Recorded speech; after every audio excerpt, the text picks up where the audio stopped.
All India gems and jewellery domestic council એટલે કે जीजेसी ना चेयरमैन राजेश रोकड़े जोड़ा है। राजेश जी, स्वागत है आपका सीएनबीसी बाजार पर। तो जिस तरीके से सोने के प्राइस 1,13,000 के ऊपर पहुंच चुके हैं, तो इस फेस्टिव सीजन में जो ज्वेलरी की डिमांड है उस पर कैसा इम्पैक्ट हमें देखने को मिलेगा?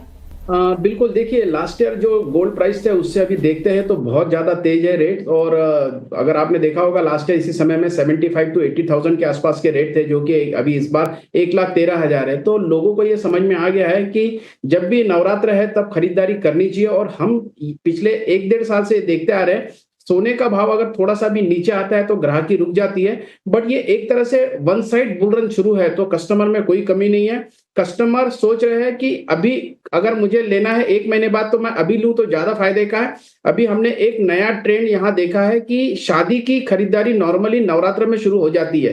तो नवरात्र में जो खरीदारी है वो जितने हम पहले सोचते थे उससे ज्यादा खरीदारी इस बार अनुभव ले रहे हैं। पूरे हिंदुस्तान से हमारे पास जो फिगर्स आ रहे हैं वो अच्छे खासे मतलब रेट बढ़ने की वजह से अच्छे खासे खरीदारी के लिए लोग आते हुए दिख रहे हैं। और मुझे अभी भी सोने में और भी तेजी दिख रही है। जो $3750 जो इंटरनेशनली अभी मार्केट चल रहा है, और इंडिया में अगर 1,13,000 है, तो ये इसी दिवाली के आसपास या दिवाली के बाद 1,25,000 के आसपास भी संभावना दिख रही है। और इंटरनेशनली मार्केट में भी जो $3700-$3600 का बेंचमार्क अभी बन चुका है, ये फिर से एक नया बेंचमार्क बनाने के लिए, जैसे कि इसके पहले भी हम लोग ने कहा है कि $3,800 से $4,000 का एक अनुमान है। तो मुझे लगता है अभी $200-$250 बचे। तो कई बार हमने देखा है $100-150 तो एक दिन में गोल्ड बढ़ रहा है। तो ओवरऑल 2-3 चीजें हैं अभी। एक तो जियोपॉलिटिकल टेंशन से आपके चैनल के माध्यम से भी मुझे अभी जो बता रहे थे वो एक कारण है ही है।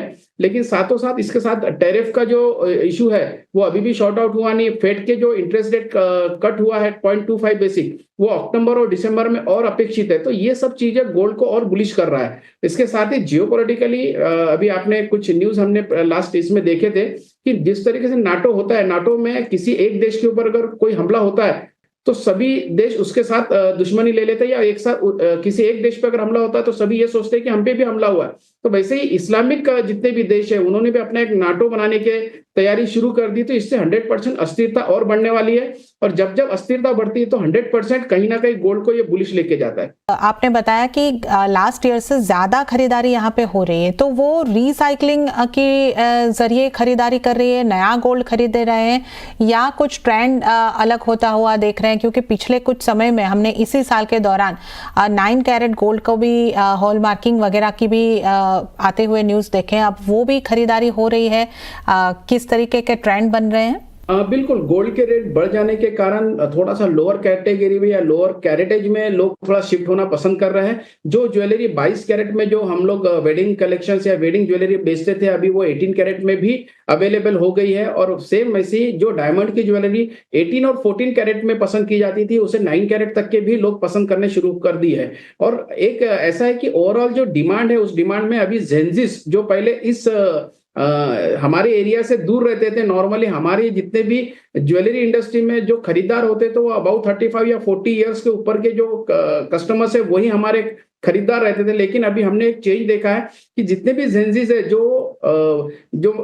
जिन्हें कह सकते हैं कि ये हमारे आने वाले भविष्य है, वो भी अभी इसके तरफ प्रेरित हो रहा है। और जो पहले एक व्हाइट गुड्स के तरफ ही बहुत ज्यादा अट्रैक्शन रखते थे, अभी उन्होंने समझ लिया है कि हमें ये अट्रैक्शन है 50-50 करना चाहिए। 50% हमने व्हाइट गुड्स की तरफ जाना चाहिए और 50% एटलीस्ट हम लोग ने ज्वेलरी की तरफ अपना अट्रैक्शन बढ़ाना चाहिए, जिससे कि ये एक प्रकार से पहनने के भी काम में आए और एक प्रकार से इन्वेस्टमेंट भी हो। तो ये एक चेंज हमने देखा। साथ ही साथ डीप पॉकेट जिनका है उनके लिए तो वेटेड ज्वेलरी पसंद की जाती है, उसमें कोई दो मत नहीं है। लेकिन लाइट वेट ज्वेलरी बहुत ज्यादा पसंद की जाने लगी है। और लाइट वेट ज्वेलरी में अभी हमारे पास भी सबसे मतलब रिटेल मार्केट में सभी जगह में अच्छी खासी रेंज लोग अवेलेबल रखने शुरू कर दिए। अगर मैं छोटे ज्वेलर्स को देखूं तो वो लाइट वेट ज्वेलरी में सबसे, क्योंकि उन्हें अपने पॉकेट फ्रेंडली भी चाहिए और कस्टमर के भी पॉकेट फ्रेंडली चाहिए, तो वो लाइट वेट ज्वेलरी की तरफ ज्यादा झुकाव उनका दिख रहा है।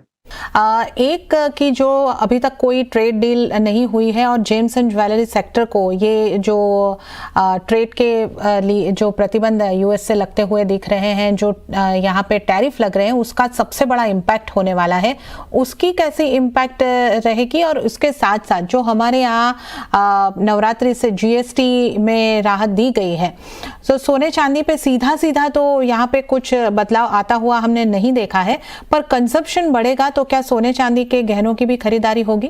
हाँ बिल्कुल, टैरिफ जो लगाया है उससे 100% हमारी इंडस्ट्री में थोड़ा इम्पैक्ट तो हुआ है, थोड़ा डेंट तो है, लेकिन ये डेंट मतलब मैं देखता हूँ तो 33% के आसपास हम लोग एक्सपोर्ट करते थे यूएस के लिए, और वो डेंट को अगर हमको कहीं ना कहीं कॉम्पेंसेट करना है तो हमें नए मार्केट ढूंढना पड़ेगा। और हमारे प्रधानमंत्री जी ने स्पष्ट अपना रूप बता दिया है कि हम नए अवसर ढूंढेंगे।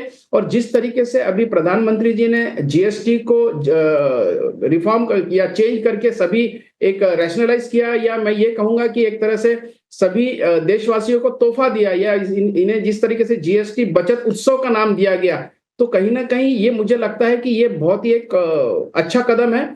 और इस कदम के वजह से 100% हमारी इकोनॉमी ग्रोथ भी करेंगी। लेकिन सेम ऐसे ही ज्वेलरी इंडस्ट्री को भी अपेक्षाएं थी हमारे प्रधानमंत्री जी से कि किसी न किसी तरीके से ये जो जीएसटी ज्वेलरी इंडस्ट्री पे है वो 3% है, जबकि सोने का भाव जब 30,000 था तब भी 3% था, और आज 1 लाख के ऊपर भी हो गया तब भी 3% है। तो हमारी जीएसटी करीब करीब 4 टाइम बढ़ गई है।